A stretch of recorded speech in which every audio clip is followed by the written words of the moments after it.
Hi there, my name is Jody Lamb. I am a mom of two at Oak Grove Elementary School. And if you're watching this, it means that you got your hands on one of our amazing holiday craft bags. And we today are going to be working on our clay leaf prints. These are a couple that I did. And it is a super fun activity, super easy, great for everyone in the house, including twos, threes, all the way up to the adults. My 5-year-old daughter did this lovely one here, and my 8-year-old son did both of these. So you can really do a lot with these. One of the best parts about it is you get to go collect some fun things from outside, from nature, and or find things around the house. We actually, to do the little Christmas tree one, I used a piece of coral to make the tree and then a little seashell to make the trunk. So you can get creative. I did discover that using fresh leaves is better than using dry leaves because when you roll them into the clay, the fresher they are, the better, or the easier it is to peel off rather than them crackling. So I had oak leaves. This is, I think, from one of my camellia bushes. I have a geranium leaf, anything you can find. Even I took a piece of hydrangea flower and rolled that in. It was more fresh the other day. But anyway, so I'm going to pause this and tilt my camera so you can see what we're going to use. Although actually before that, some of the materials you need. You'll need your clay, something to roll your clay. I'm just using a wine bottle because my wooden roller is covered in dried Play-Doh. And then you'll want some paintbrushes, some paints. You can use, I actually use some watercolor on some of mine. It comes out very light, but that's fun. Acrylic paint, tempera paint. Really any paint is fine. And then Mod Podge, when you're finally done and everything is dry, you'll want to Mod Podge it to seal everything up. You can use glitter, get creative. It's super fun. So I'll pause this, tilt down, and I'll show you how to do it. Alrighty, so now that you have your materials and your clay, you're going to go ahead and break off a piece, roll it into a ball, and give it a nice firm press down. And take your rolling tool, whatever it may be, and go ahead and roll it out to the desired size that you think is appropriate for your leaves or whatever it is you decide to imprint. And you don't want it too thick, you don't want it too thin, and you kind of want it even across. And you can see, I'll hold these up so you can see sort of the thickness that I have here. It's about, like a crepe, I guess, a thin pancake. And then you're going to arrange your leaves in a way that you would like to see them. So I'm just going to take a couple, you put them in the middle, go ahead and press them down, arrange them how you like.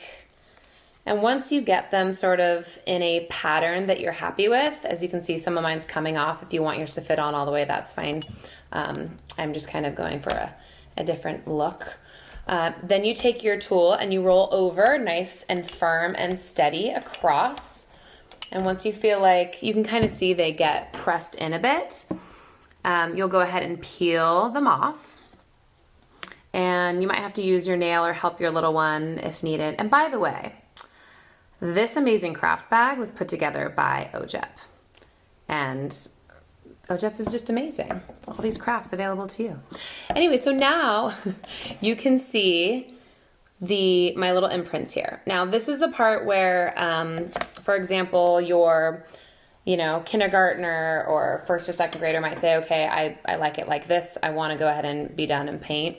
Or you could help them cut a shape around it. You can use a knife. I did forget to mention that, but any sort of knife, and you can cut any shape you like around it. Just smooth out the edges if you'd like.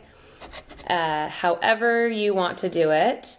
Again, clay is super amazing and forgiving, so you can, choose how you'd like to make your shape and adjust it.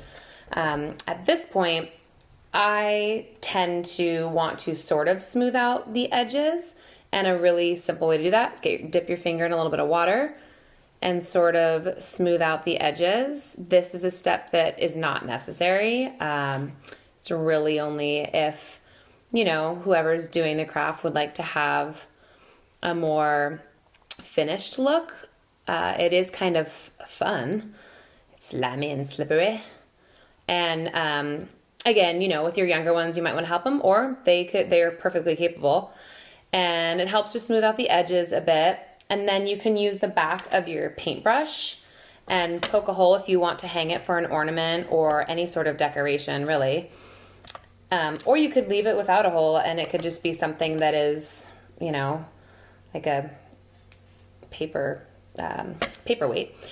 And then at this point, if you're like my children and have a hard time waiting for the clay to dry before you paint, go for it. Get your paints ready. And you can just get started in whatever colors you want. I told my kids, if you can, follow the shape of your leaf or your whatever it is you've imprinted, but it's really up to you and your family and how you want to do it.